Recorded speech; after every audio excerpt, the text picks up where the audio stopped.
Boom, boom, boom. My name is Sean. Welcome to Boundaries Unlimited. In today's video, I'm going to take you step by step on how I booked my trip to the beautiful islands of Fiji. My goal with this video is to kind of help show you guys how I booked my trip, so maybe it'll help you out when you're booking your future trip. But before we get started, can you go ahead and please hit the like button? It really helps grow the channel. So first things first, let's go ahead and figure out our travel dates. And my job is not very flexible on when I can take vacation, and I'm just gonna go ahead and assume your job is the exact same way.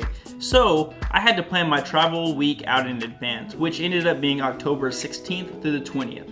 Now that we have our date, there's some downsides to having to pick a date that far out in advance, is that you're stuck to that date. You can't be very flexible, so if sales pop up for different weeks, we cannot really take advantage of that. Now that we have our travel dates, now it's time to book our flights. I started my research on googleflights.com, and I highly recommend you guys do the same because you can track your flight prices for the destinations that you're looking forward to traveling to. Originally, I was planning to fly out on Saturday, October 14th and come home Saturday, October 22nd.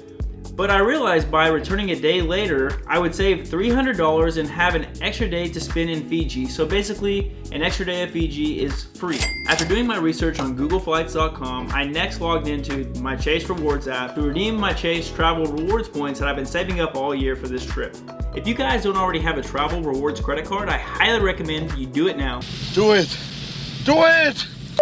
Because it's an easy way to save money on travel, and you're already spending the money. Why not take advantage of the rewards points as long as you're paying off your credit card every single month? The one I personally use is a Chase Sapphire Preferred Card. How I recommend by saving money on flights is do exactly what I did. Play around with the dates, see if you can leave out a day earlier, see if you can leave out a day later. You might save yourself a good significant amount of money by doing so if you're flexible on the day that you're leaving and the day that you're returning. Another way to save on your flight is by tracking your flight prices to your desired destination. On googleflights.com and other websites, you can sign up for flight notifications. That way, if your flight drops in price, it'll notify you so you can go ahead and book it at a discounted rate. Since we have our flights booked, now it's the fun part, accommodation time. At this step of the planning, you can either save a lot of money by staying in a hostel, an Airbnb where you're just renting out a room, or you can go all out and spend a lot of money depending on what type of trip it is, like me. This Fiji trip actually falls right in between the weeks of my wife and I's birthday, plus it's actually our honeymoon before our actual wedding, so that's why I want to make this trip special, and I want to create a lot of memories, not really worry about the overall expenses. I searched through many websites including Airbnb, VRBO, Expedia, and Hotwire when booking my accommodations. I did book this trip last minute, and most of the top island resorts were already fully booked. I ended up booking 3 nights in Nadi, Viti Levu, which is very close to the only international airport within Fiji. 1 night in an overwater bungalow, which I've always wanted to do, and Ksenia has always wanted to do as well too. So it was one of those things that it was expensive for sure, but the memories that we make out of it, priceless, right? And that's what the credit card commercials say. My time, I'm gonna treat myself like a king. Oh, kiss my butt. That is the dumbest thing I ever heard in my life. There's approximately 330 islands within Fiji, so picking one specific island was not an easy task at all. There's a few potential candidate islands that I wanted to go visit to, but I didn't think we had enough time to actually travel there, depending on you have to take an airplane from the international airport to the island. If it's far enough away, if it's close enough away, you can actually take a boat transfer, or you can actually take a helicopter. I ultimately decided on the Matamanoa Islands to spend our last 3 days in Fiji. And I am butchering that name. I know I am. I apologize in advance before I get all the comments below.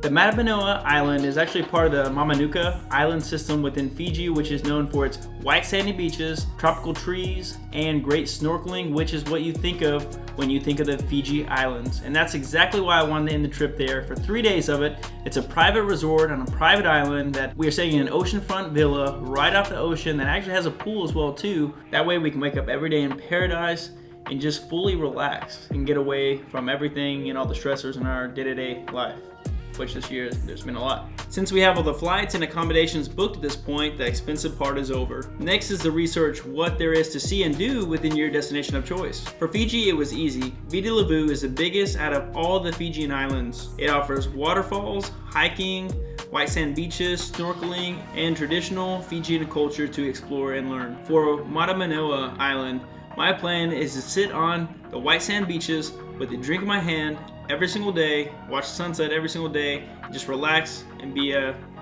beach potato.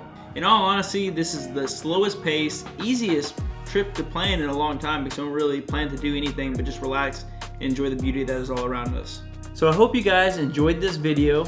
I hope it was at least somewhat informative and show you guys step by step how to plan out a trip. Sometimes it can be overwhelming when especially planning out your first trip because there's so many variables that you don't really think about, and best advice I can give is really don't try to have too much of a schedule or a structure for the most part. Even if you're planning out your activities to a T, leave yourself some time to explore and find some things, because once you get to wherever you're traveling to, you're gonna find things that you want to explore that you didn't even plan. So if you already have an itinerary that is fully booked, that you have no time to explore anything extra, definitely recommend leaving some time. I normally just choose maybe 3 or 4 things to see in a day, and after that I just leave room for exploration, because you're gonna stumble upon something. Just take your time, enjoy your stay.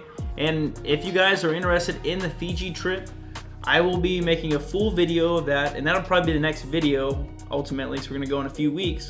So go ahead and like the video, subscribe for more so you don't miss out on that video and any further content. So hope you guys enjoyed it. See you in the next one.